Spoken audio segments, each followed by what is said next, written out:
അസ്സലാമു അലൈക്കും വറഹ്മത്തുള്ളാഹി വബറകാതുഹു. എൻ്റെ പ്രിയമുള്ളവരെ, ഇന്ന് പരിശുദ്ധമായ ഇസ്ലാമിനെ പല രൂപത്തിലും പല ആളുകൾ പല ഭാവങ്ങളിലായിട്ട് അവഹേളിച്ചു കൊണ്ടിരിക്കുകയാണ് അല്ലേ. അതിൻ്റെ പല സന്ദർഭങ്ങൾ എങ്ങനെയൊക്കെ നേടാൻ കഴിയുമോ, എന്തൊക്കെ ചെയ്യാൻ കഴിയുമോ അതിന് വേണ്ടി ചില ആളുകളൊക്കെ ചെയ്തുകൊണ്ടിരിക്കുകയാണ്. പക്ഷേ പരിശുദ്ധമായ ഇസ്ലാമിനെ അതിൻ്റെ ഓരോ വശങ്ങളെയും ചേർത്ത് പിടിച്ച് പഠിച്ച ഒരു സഹോദരനെ നമുക്ക് കാണാം. അദ്ദേഹത്തിൻ്റെ പേര് രാഹുൽ ഈശ്വർ എന്നാണ്. ഇസ്ലാമിനെതിരെ വരുന്ന പല ആളുകൾക്കും മറുപടി കൊടുത്ത് അവരെ മുട്ടുകുത്തിച്ച ഒരുപാട് പ്രസംഗങ്ങൾ, അതുപോലെ തന്നെ അവർക്കെതിരെ നടത്തിയ ഒരുപാട് സംവാദങ്ങളൊക്കെ നമ്മൾ കാണാനിടയായിട്ടുണ്ട്. അദ്ദേഹത്തിൻ്റെ ചില വാക്കുകൾ, അദ്ദേഹം മറ്റൊരു വിഷയത്തെ അഭിസംബോധന ചെയ്യുന്ന ചില വാക്കുകൾ നമുക്കൊന്ന് കേൾക്കാം. അദ്ദേഹം പറയുന്നത്, അദ്ദേഹത്തെ ഒരു എക്സ് മുസ്ലിം വിളിച്ചിട്ട് അദ്ദേഹത്തോട് സംസാരിച്ച ചില കാര്യങ്ങളാണ്. അദ്ദേഹത്തിൻ്റെ ആ തുടക്കം ഞാൻ നിങ്ങളിലേക്ക് എത്തിക്കുന്നത്. അദ്ദേഹം പരിശുദ്ധ ഇസ്ലാമിനെ മനസ്സിലാക്കുമ്പോൾ അദ്ദേഹത്തോട് സംസാരിക്കാൻ വേണ്ടി തുടങ്ങുന്നൊരു ശൈലിയുണ്ട്. നമ്മോട് അദ്ദേഹം ആ ഒരു കാര്യം പറയുന്നൊരു ശൈലിയുണ്ട്. ആ ശൈലി നമുക്കൊന്ന് കേൾക്കാം. എക്സ് മുസ്ലിമിൽ നിന്ന് മുസ്ലിമിലേക്ക് എന്നെ ഒരു സഹോദരൻ ഈ പരിപാടി കഴിഞ്ഞിറങ്ങിയപ്പം വിളിച്ചു. ഫോണിലാണ് വിളിക്കുകയുണ്ടായത്. നിങ്ങളുടെ സംസാരം കേൾക്കുമ്പോൾ എനിക്ക് ഈമാൻ തിരിച്ചു വരുന്നു എന്ന് തോന്നുന്നു, അല്ലെങ്കിൽ വിശ്വാസം തിരിച്ചു വരുന്നു എന്ന് തോന്നുന്നു. ഞാനതൊരു അനുഗ്രഹമായിട്ടാണ് എടുക്കുന്നത്. ഈ പരിപാടിയിൽ ഞാൻ കോഴിക്കോടാണ് ഇപ്പോൾ. കോഴിക്കോട് പ്രവാചകൻ മുഹമ്മദ് നബി സല്ലല്ലാഹു അലൈഹി വസല്ലത്തിന്റെ സ്മരണ ഉണർത്തുന്ന ഈ പരിപാടിയിൽ പങ്കെടുത്തു. അതിൽ സയ്യിദ് സാദിഖ് അലി ശിഹാബ് തങ്ങൾ അടക്കമുള്ള ഒരുപാട് പ്രമുഖരായ ആൾക്കാർ, മുനീർ സാഹിബ് അടക്കമുള്ള ഒരുപാട് പേര് വരുന്നുണ്ട്. ശ്രീ നാസർ ഫൈസി കൂടത്തായിയോടൊപ്പം ഗംഭീര പ്രഭാഷകനാണ്. അതേപോലെ ഗംഭീര പ്രഭാഷകനായ ഓണംപള്ളി ശ്രീ മുഹമ്മദ് ഫൈസി അറകളോടൊപ്പം ഒക്കെ ഈ പരിപാടിക്ക് പങ്കെടുത്ത് ഞാൻ ഇറങ്ങുമ്പോൾ ഈ സുഹൃത്ത് എന്നെ വിളിച്ചിട്ട് പറഞ്ഞു, എന്റെ ലിയാഖത്തുമായിട്ടുള്ള ഡിബേറ്റ് കണ്ടു, എനിക്ക് അങ്ങനെ ഈമാനിലേക്ക് തിരിച്ചു പോകണമെന്ന് ആഗ്രഹമുണ്ട്. അതിന് ശേഷമാണ് ഞാൻ റെക്കോർഡ് ചെയ്ത് തുടങ്ങിയത്. അദ്ദേഹത്തുള്ള കോൺവെർസേഷനാണ് കൊടുക്കുന്നത്. കുറച്ച് ഭാഗങ്ങൾ കട്ട് ചെയ്യുന്നുണ്ട്. അദ്ദേഹത്തിന്റെ പേര്, ഐഡന്റിറ്റി റിവീൽ ചെയ്യുന്ന കാര്യങ്ങൾ കട്ട് ചെയ്യുന്നുണ്ട്.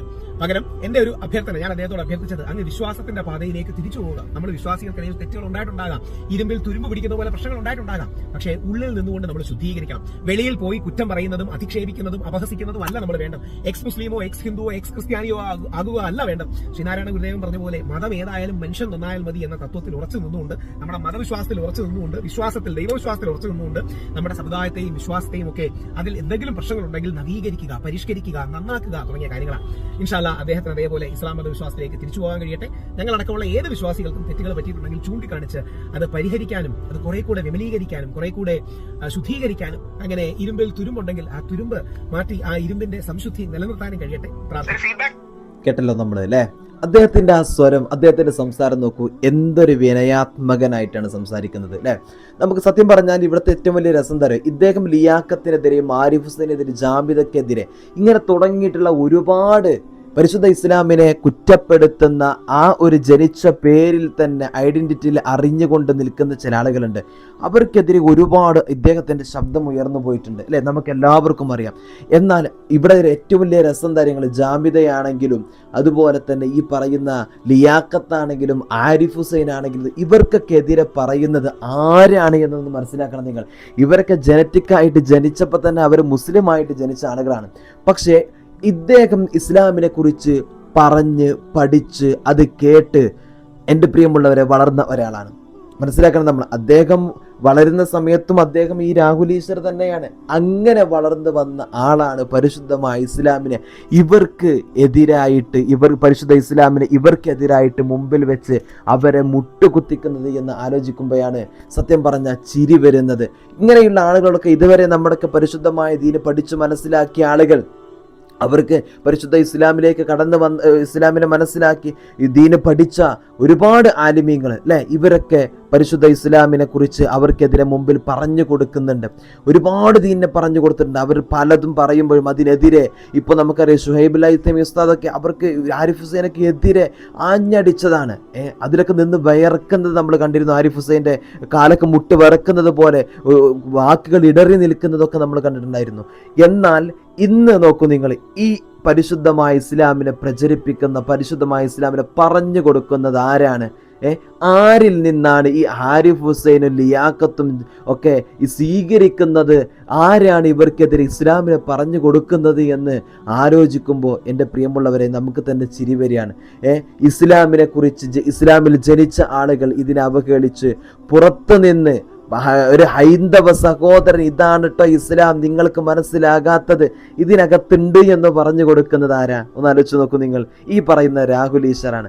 അപ്പം തന്നെ നമുക്ക് മനസ്സിലാകുന്നില്ലേ എന്താണ് ഈ പറയുന്ന ഇവരുടെയൊക്കെ ബുദ്ധി. ഇവരുടെയൊക്കെ വലിയ ഡോക്ടർമാരാണ്, വലിയ സംഭവമാണ്, എഴുത്തുകാരാണ്, ചിന്തകരാണെന്നൊക്കെ പറയുമ്പോൾ ഇവരുടെ ബുദ്ധി എത്രത്തോളം ഉണ്ട് എന്ന് നമുക്ക് മനസ്സിലാക്കാൻ കഴിയും. ഇനി നമ്മൾ അദ്ദേഹം പറഞ്ഞ ആ ഒരു സഹോദരനുണ്ട്, അദ്ദേഹത്തെ വിളിച്ച അദ്ദേഹത്തോട് സംസാരിക്കുന്ന ചില രീതികളുണ്ട്, അദ്ദേഹത്തിന്റെ സംസാരമുണ്ട്. രാഹുൽ ഈശ്വർ അദ്ദേഹത്തോട് കാര്യങ്ങൾ തുറന്നു പറയുന്ന, അദ്ദേഹം ഇങ്ങോട്ടും പറയുന്ന ചില കാര്യങ്ങൾ നമുക്ക് ആ വിഷയം കൂടെ ഒന്ന് കേൾക്കാം.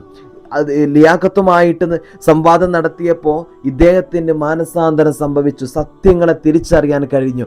അപ്പോൾ അദ്ദേഹം എനിക്കും ആ പരിശുദ്ധ പാന്താവിലേക്ക് ഇസ്ലാമിലേക്ക് വരണം എന്നുള്ള ആ ഒരു ചിന്ത വന്നു. അപ്പം അദ്ദേഹം എന്താണ് രാഹുൽ ഈശ്വറിനോട് അവിടെ സംസാരിക്കുന്നത് എന്ന് നമുക്കൊന്ന് ഫീഡ്ബാക്ക് എന്താ? പ്രത്യേകിച്ച് മുസ്ലിം കൂടി ആയതുകൊണ്ട് എനിക്ക് അറിയാൻ താല്പര്യമുണ്ട്. അല്ല, ഞാനെന്താ വെച്ചാൽ ഇതിലൊരു ഫിലോസഫിക്കൽ പോയിന്റ് രാഹുൽ ഈശ്വർ ജി പറയുന്നത് എന്താ വെച്ചാൽ, നമുക്കിപ്പോ ഈ അടർത്തിയെടുത്തിട്ട് നല്ല വശം, നമ്മുടെ വ്യൂ പോയിന്റിന്റെ ഒരു പ്രശ്നം ഉണ്ട്. ഇപ്പോൾ എനിക്ക് തോന്നാറുണ്ട്, നമ്മൾക്കിപ്പോ ഒരു കാര്യത്തിന് മോശമായിട്ട് അതിന്റെ മോശം മാത്രം കണ്ടിട്ട് അങ്ങനെ കോൺസെൻട്രേറ്റ് ചെയ്യാം, നല്ല വശങ്ങൾ കണ്ടിട്ട് കോൺസെൻട്രേറ്റ് ചെയ്യാം. ഈ അടിമത്തൊക്കെ നമ്മളിപ്പോ പറയുമ്പോൾ പെരിയാക്കത്ത് പറഞ്ഞ പോയിന്റ്സ് ഒക്കെ ഖുറാനിലുണ്ട്. അതേസമയത്ത് രാഹുൽ ഈശ്വർ പറയുന്ന പോയിന്റ്സും ഉണ്ട്. Why should we go to that side? അങ്ങനെ ഒരു ചോദ്യം ഉണ്ടായിരുന്നു. അപ്പൊ അതിനൊരു നമുക്കൊരു പ്രീമെഡിറ്റേറ്റഡ് ഒബ്ജക്റ്റീവ് ഒരു ഉദ്ദേശം ഇല്ലേ എന്ന് നമുക്ക് തോന്നും. ഇപ്പൊ നിങ്ങളെ കുഴപ്പക്കാരായിട്ട് ചിത്രീകരിക്കണമെങ്കിൽ എനിക്ക് ഞാൻ അതിന് പോയിന്റ് ഒക്കെ ആലോചിക്കാം. നിങ്ങളൊരു വലതുപക്ഷ സംഘി ഹൈന്ദവ പിന്തിരിപ്പനാണെന്നൊക്കെ വേണമെങ്കിൽ ഇങ്ങനെ അതൊക്കെ ഇങ്ങനെ ആലോചിച്ച് എന്തെങ്കിലും നിങ്ങൾ എവിടെയെങ്കിലും വലിയ ക്ഷേത്രത്തിലോ അല്ലെങ്കിൽ ഹിന്ദുമതത്തെ കുറിച്ചൊക്കെ പ്രസംഗിച്ച് എന്തെങ്കിലും എനിക്ക് വേണമെങ്കിൽ അങ്ങനെ കിട്ടുമല്ലോ. അതല്ലേ, ഞാനൊരു നല്ല വിശ്വാസിയാണ്. ഇപ്പൊ നേരത്തെ അങ്ങ് പറയുകയുണ്ടായി അങ്ങേക്ക് ഇപ്പൊ ഈമാൻ തിരിച്ചു വരുമെന്ന് തോന്നുന്നു. അതെന്താ അങ്ങനെ പറഞ്ഞു? എന്താ റീസൺ? അല്ല, അത് കാര്യം വെച്ചാൽ അല്ല, ഞാൻ പറയുന്നത് വെച്ചാൽ നമ്മളിപ്പോ ഞാനൊരു വളരെ കൺസർവേറ്റീവ് ആയിട്ടുള്ള ഒരു മുസ്ലിം ഫാമിലിയിൽ, എന്റെ ഫാദർ ഒരു പുരോഹിതനാണ്, ഇസ്ലാമിക പണ്ഡിതനും. ഞാൻ ചെറുപ്പത്തിൽ ദർശനമൊക്കെ അതൊക്കെ പഠിച്ചതാണ്. പക്ഷേ പിന്നീട് നമ്മൾ ഈ ദൈവത്തിന്റെ ഒക്കെ കാര്യത്തിലൊക്കെ വരുമ്പോൾ നമ്മൾ ഈ സയൻസും ആത്മാവ് ഇപ്പൊ ഇന്ത്യയിൽ പറയുന്ന റൂഹ് അങ്ങനെയുള്ള കുറെ കാര്യങ്ങളൊക്കെ വെക്കുമ്പോൾ നമുക്കൊരു ദൈവത്തിന്റെ പ്രസക്തി, ഞാൻ ഇസ്ലാമല്ല പറ്റത്തിൽ എനിക്ക് ദൈവത്തിന്റെ ഒരു പ്രസക്തി അങ്ങനെ ഒരു 18 വയസ്സുകൾക്കൊക്കെ ഞാൻ ആലോചിക്കാറുണ്ട്.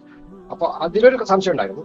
പിന്നെ ഇപ്പൊ as an ideology, as A social system എന്നുള്ള നിലയ്ക്ക് ഇസ്ലാമിനെ ഞാൻ തുടക്കത്തിൽ എനിക്ക് ഇഷ്ടപ്പെടുമായിരുന്നു. സത്യം പറഞ്ഞ ഒരു ഏകദേശ വിശ്വാസം. പിന്നെ ഞാൻ പറഞ്ഞ പോലെ ഓലോക്കോട് ആശ്രമത്തിൽ വരെ പോയിട്ട് ഞാൻ ഗീതാ പ്രഭാഷണമൊക്കെ കേൾക്കാറുണ്ടായിരുന്ന മനുഷ്യനാണ്. ഞാൻ പിന്നെ നിങ്ങൾ പറഞ്ഞ പോലെ ഒരുപക്ഷെ എന്റെ സുഹൃത്തുക്കളിൽ 99% ഹൈന്ദവ വിശ്വാസികളും നല്ല ഹിന്ദുക്കളാണ്. രാഹുലിനെ പോലെയുള്ള നല്ല ഹിന്ദുക്കളായ ഒരുപാട് ആൾക്കാർ എനിക്ക് സുഹൃത്തുക്കളുണ്ട്. അപ്പൊ ഞാൻ ഈ പറഞ്ഞ ഇപ്പൊ സംഗീതമൊന്നും ഒരിക്കലും, അല്ലെങ്കിൽ ഇപ്പൊ ഈ വർഗീയവാദം നിങ്ങൾ പറയുന്ന അതൊക്കെ ഒരിക്കലും നല്ല ഹിന്ദുക്കളിൽ കണ്ടിട്ടേ ഇല്ല. അത് സത്യമാണ്, ഒരിക്കലും കണ്ടിട്ടില്ല. അതുപോലെ നല്ല മുസ്ലിങ്ങളിൽ ഇപ്പൊ ഇതും കാണാറില്ല. നല്ല മുസ്ലിങ്ങളിൽ ഈ പറഞ്ഞ സാധനമൊന്നും കാണാറില്ല. അപ്പൊ നമ്മുടെ എന്താ വെച്ചാൽ ഈ പേഴ്സണലി എനിക്കിടയ്ക്ക് ഒരു റോപ്പ് വാക്കിംഗ് ഇങ്ങനെ നടത്തുകൊണ്ടിരിക്കുകയാണ്, എങ്ങോട്ടും വീണേക്കാം. ഞാൻ അങ്ങോട്ട് റിക്വസ്റ്റ് പറഞ്ഞോട്ടെ, ഒരു ഹിന്ദുവായി നിന്നോട് റിക്വസ്റ്റ് പറഞ്ഞോട്ടെ. അങ്ങ് അടക്കമുള്ള ഒരു വിശ്വാസത്തിലേക്ക്, ഇസ്ലാം വിശ്വാസത്തിലേക്ക് പോവുകയും ഇനി കാലാന്തരത്തിൽ നമ്മുടെ ഇടയിലൊക്കെ എന്തെങ്കിലും തെറ്റ് വന്ന് കാണാം, അതിനെ ഉള്ളിൽ നിന്ന് പരിഷ്കരിക്കണ്ടേ? അതിനെ ഉള്ളിൽ നിന്ന് തന്നെ ശരിയാക്കേണ്ട കാര്യം ഉണ്ടെങ്കിൽ അതിനെ ഉള്ളിൽ നിന്നല്ലേ ശരിയാക്കണ്ടേ? ഇപ്പൊ ഞാൻ വളരെ സിമ്പിൾ ആയ ഒരു ഉദാഹരണം പറയാം. വളരെ ഈ എക്സ് മുസ്ലിംസിനോട് പലപ്പോഴും പറയണം. അപ്പൊ ലിയാഖത്തിന്റെ സംവാദം കണ്ടു കാണുമല്ലോ. ലിയാഖത്ത് വിവേകാനന്ദന്റെ ഒരു പ്രസംഗത്തെ ഇത്രമാത്രം ദുർവ്യാഖ്യാനം ചെയ്തെങ്കിൽ ഈ 6000 വരികളുള്ള ഖുറാനെ എത്രമാത്രം ദുർവ്യാഖ്യാനം ചെയ്യും? അത് ലിയാഖത്തിന്റെ തെറ്റമല്ല കേട്ടോ. അതിന് പറ്റുന്നത് അറിയോ? ഞാൻ പിന്നീട് കാര്യമായിട്ട് അന്വേഷിച്ചു. പല ഈ തീവ്ര ഹിന്ദുത്വവാദികളും വിവേകാനന്ദൻ പറഞ്ഞതായി പ്രചരിപ്പിക്കുന്നത് അതാണ്. പക്ഷെ വിവേകാനന്ദൻ പറഞ്ഞതെന്ന് പറഞ്ഞാൽ രാഷ്ട്രീയത്തിന് വേണ്ടിയിട്ട് മതത്തെ പലരും മിസ്യൂസ് ചെയ്യുന്നു. അങ്ങനെ മിസ്യൂസ് ചെയ്തവരാണ് ഇവരെന്ന് പറഞ്ഞിട്ടാണ് ഇങ്ങനെ പറയുന്നത്. എന്നിട്ട് പറയുന്നു അങ്ങനെയല്ല, ഒരു മതത്തിലും തിന്മയില്ല. യഥാർത്ഥത്തിൽ ശരിക്കും സത്യമല്ലേ? ആലോചിക്കുക, രാഷ്ട്രീയക്കാരാണ് മതത്തെ ദുരുപയോഗം ചെയ്യുന്നത്. എന്നിട്ട് ലോകത്തിന്റെ മഹാന്മാരായ 4 ടീച്ചർമാരെ കുറിച്ച്, ലോകാരാധ്യരായ 4 മഹാപ്രവാചകന്മാരുണ്ടത്. അതിലൊന്ന് കൃഷ്ണൻ, ആദ്യം വന്നത് കൃഷ്ണൻ, പിന്നീട് കാലഘട്ടം വെച്ചാ പറയുന്ന ബുദ്ധൻ, പിന്നീട് യേശു ക്രിസ്തു, പിന്നീട് പ്രവാചകൻ മുഹമ്മദ്. ഇത് ഞാൻ ഒരു കൗതുകമുള്ള കാര്യം കൂടെ പറയട്ടെ. പ്രത്യേകിച്ച് അങ്ങ് വിശ്വാസത്തിലേക്ക് തിരിച്ചു പോകാൻ ആഗ്രഹം ഉണ്ടെങ്കിൽ ആലോചിക്കേണ്ട കാര്യം എന്താ അറിയാമോ? കേൾക്കാൻ ഒരു മുസ്ലിം പോലും വിവേകാനന്ദന്റെ ഫ്രണ്ടിലില്ല. അതായത് ഇന്ന് കേരളത്തിൽ 27 മുതൽ 29% വരെ മുസ്ലിം വോട്ട് ബാങ്ക് ഉണ്ട് എന്ന് വിചാരിച്ചിട്ടല്ല വിവേകാനന്ദൻ പറയുന്നത്. കേൾക്കാൻ ഒരു മുസ്ലിം പോലും വിവേകാനന്ദന്റെ ഫ്രണ്ടിലില്ല. അവിടെ കൂടി നിൽക്കുന്ന ക്രിസ്ത്യാനികളോടും ജൂതന്മാരോടും ഒരു പക്ഷേ വിരലെണ്ണാവുന്ന ഹിന്ദുക്കളോടെ കാണും വിവേകാനന്ദന്റെ കൂടെ പോയവരോ അല്ലെങ്കിൽ താല്പര്യമുള്ളവരോ. ശരി, ഇനി ഇതിലൊരു കാര്യം ഇപ്പൊ ഞാൻ പറയും, ഈ ഹൈന്ദവ എന്ന് പറഞ്ഞാൽ ഹൈലി ഓപ്പൺ ആണ്, ഹൈലി ടോളറന്റ് ആണ് ബേസിക്കലി. അപ്പൊ ഇത് ഇസ്ലാമിന്റെ കാര്യം പറയുമ്പോൾ ഈ പൗരോഹിത്യം എന്ന് പറഞ്ഞാൽ വളരെ ഇൻടോളറന്റും വളരെ ഞാൻ ഒരു കാര്യം ഒന്ന് സൂചിപ്പിച്ചോട്ടെ. യഥാർത്ഥത്തിൽ ഞങ്ങൾ ഹിന്ദുക്കള് ഈ സോക്കോൾഡ് ടോളറന്റ് അല്ല. അതായത് ഈ ടോളറന്റ് എന്ന് പറയുന്നത് തന്നെ തെറ്റാണ്. യഥാർത്ഥത്തിൽ ഹിന്ദുക്കളിൽ സംഭവിക്കുന്നത് എന്താ അറിയാമോ? ഞങ്ങൾക്കൊരു ഘടനയോ അച്ചടക്കമോ ചിട്ടയോ ഇല്ല. ഈ ചിട്ട ഇല്ലായ്മയെ ഞങ്ങൾ ഞങ്ങളുടെ മഹത്വവും വിശാല മനസ്കതയായി തെറ്റിദ്ധരിപ്പിക്കുകയാണ്. യഥാർത്ഥത്തിൽ ഇങ്ങനെയല്ല. പകരം നേരെ തിരിച്ച് ഹിന്ദു മതത്തിന്റെ മഹത്വം എന്ന് പറഞ്ഞാൽ, ഞാൻ ജനിച്ച സമുദായത്തിന്റെ മഹത്വം, ഞങ്ങൾക്ക് വലിയ ഫിലോസോഫിക്കൽ പാരമ്പര്യമുണ്ട്. എന്നാൽ ഞങ്ങളുടെ ദൗർബല്യം എന്താണെന്ന് അറിയാമോ? ഞങ്ങൾ അത് ഇംപ്ലിമെന്റ് ചെയ്യാൻ പലപ്പോഴും പറ്റിയില്ല. അപ്പം കഴിഞ്ഞ നൂറ്റാണ്ട് വരെ വലിയൊരു വിഭാഗത്തിനെ നമ്മുടെ അമ്പലങ്ങളിൽ വരെ കയറ്റിയിരുന്നില്ല. നമുക്ക് ഒരുപാട് മഹത്വം ഉണ്ട് കേട്ടോ. പക്ഷേ എന്നാൽ നമുക്ക് പോരായ്മയുണ്ട്. ഇനി ക്രിസ്ത്യാനിറ്റിയുടെ മഹത്വം എന്താണ്? യേശുക്രിസ്തുവിന്റെ ദർശനവും സ്നേഹവും ഒക്കെ ക്രിസ്ത്യാനിറ്റിയുടെ വലിയ ശക്തിയാണ്. പക്ഷേ ചില പള്ളിയിലച്ചന്മാരെങ്കിലും 10,000-ലോ 1,00,000-ലോ ഒന്നാണെങ്കിൽ പോലും കൊച്ചു പിള്ളേരെ അടക്കം പീഡിപ്പിക്കുകയും മറ്റു കാര്യങ്ങളും ഒക്കെ ചെയ്തിട്ടുണ്ട്.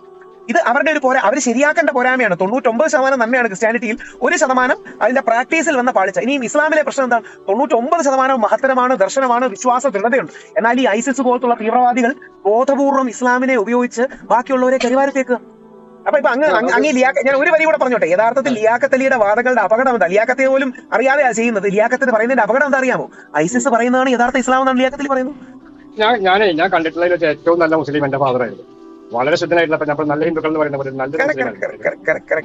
അപ്പൊ പക്ഷെ എന്നിട്ട് നമ്മൾ പൊതുരംഗത്ത് പൊതുജീവിതത്തിലേക്ക് വരുമ്പോഴത്തേക്ക് ഒരുപാട് കാര്യങ്ങൾ നമ്മൾ കാലഘട്ടത്തിന്റെ ഒപ്പം വരാതിരിക്കുക.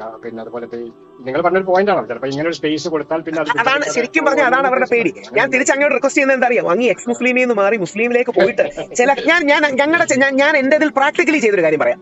ഞങ്ങളുടെ വിശ്വാസത്തിൽ നമ്മൾക്കെല്ലാം അറിയുന്ന ഒരുപക്ഷെ അങ്ങ് ശ്രദ്ധിച്ച് കാണാനുള്ള സാധ്യതയാണ്. കേരളത്തിൽ ഏറ്റവും കൂടുതൽ ആൾക്കാർ, ഒരുപക്ഷെ ഇന്ത്യയിൽ തന്നെ ഏറ്റവും കൂടുതൽ ആൾക്കാർ വരുന്ന തീർത്ഥാടന കേന്ദ്രങ്ങളിലൊന്നാണ് ശബരിമല. എന്റെ മുത്തച്ഛനായിരുന്നു ശബരിമലയിലെ തന്ത്രി. ഏറ്റവും കൂടുതൽ കാലം ശബരിമല തന്ത്രിയായിരുന്നു എത്തിയ.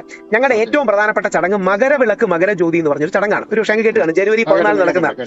അപ്പൊ ഈ മകരവിളക്ക് മനുഷ്യൻ കത്തിക്കുന്നതാണോ ദൈവം കത്തിക്കുന്നതാണോ എന്ന് പറഞ്ഞ് വർഷങ്ങളായിട്ട് ഒരു തർക്കവും കാര്യങ്ങളും നിലനിൽക്കുന്നുണ്ടായിരുന്നു. ഞങ്ങളുടെ വിശ്വാസികളെല്ലാം അത് ദൈവം കത്തിക്കുന്നതാണെന്ന് പറഞ്ഞു.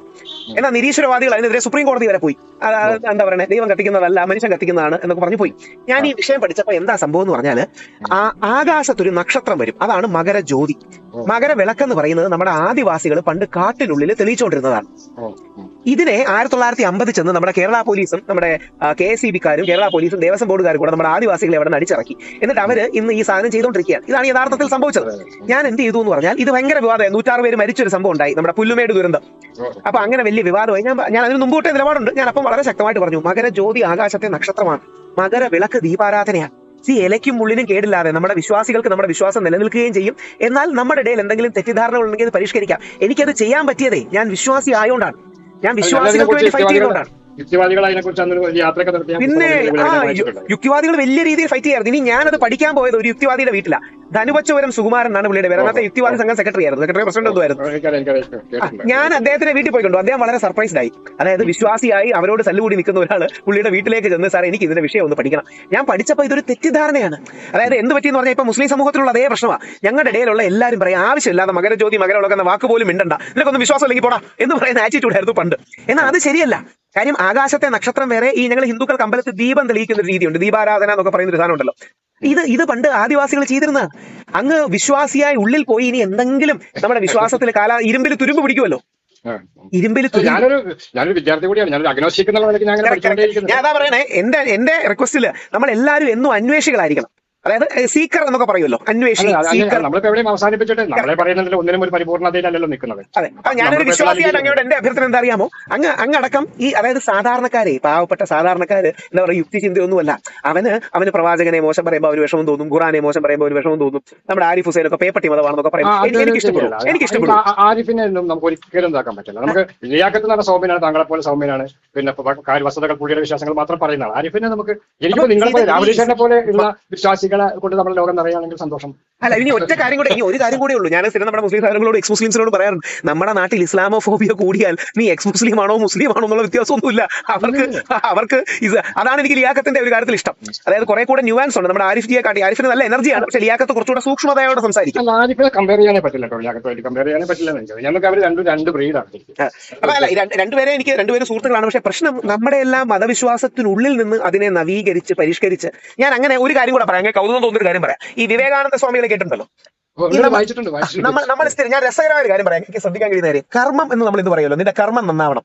ഇപ്പൊ മുസ്ലിങ്ങളും ഹിന്ദുക്കളും ക്രിസ്ത്യാനികളും എല്ലാം കർമ്മം എന്ന വാക്ക് ഉപയോഗിക്കാറുണ്ട്. കർമ്മം നന്നാവണം, കർമ്മയോഗിയാണ് അബ്ദുൽ കലാം എന്നൊക്കെ പറയാറില്ലേ. ശരിക്കും പണ്ട് ഞങ്ങളുടെ ഹിന്ദു ടെർമിനോളജിയിൽ കർമ്മം എന്ന് പറഞ്ഞ അർത്ഥം ഈ ചെയ്യുന്ന ആചാരാനുഷ്ഠാനങ്ങളും പൂജകളും ക്രിയകളും ഒക്കെ ആയിരുന്നു പണ്ടൊരു കാലത്ത് കർമ്മം എന്ന് പറയുന്നത്.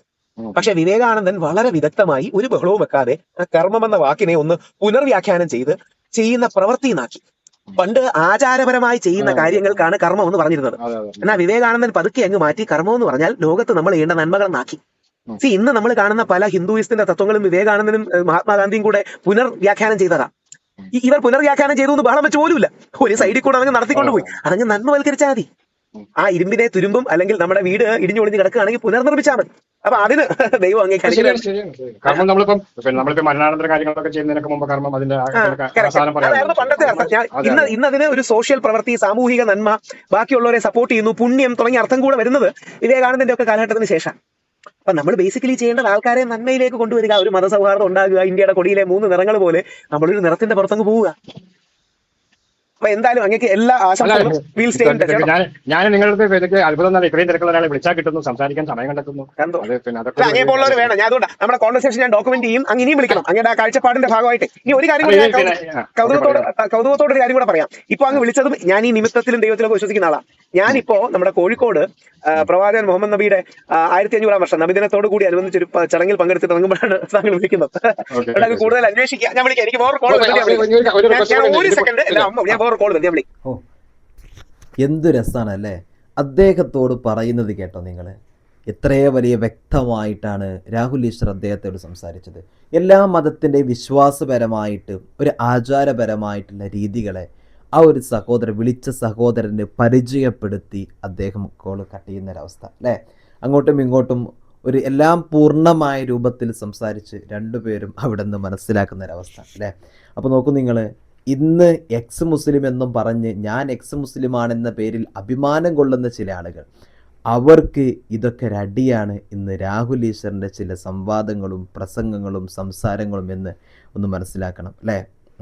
അള്ളാഹു താല നമുക്കെല്ലാവർക്കും മനസ്സിലാക്കാൻ തൗഫീക്ക് നൽകട്ടെ. ഇതുപോലുള്ള ഈ ഒരു എക്സ് മുസ്ലിം ചിന്ത അല്ലേ, ഇസ്ലാമിൽ നിന്ന് പുറത്തു പോകുന്ന ആ ചിന്ത ബോധം നമ്മിൽ നിന്ന്, നമ്മുടെ മക്കളിൽ നിന്ന്, നമ്മുടെ കുടുംബത്തിൽ നിന്ന് അള്ളാഹു താല ഇല്ലാതെയാക്കി തരട്ടെ. അസ്സലാമു അലൈക്കും വറഹ്മത്തുള്ളാഹി.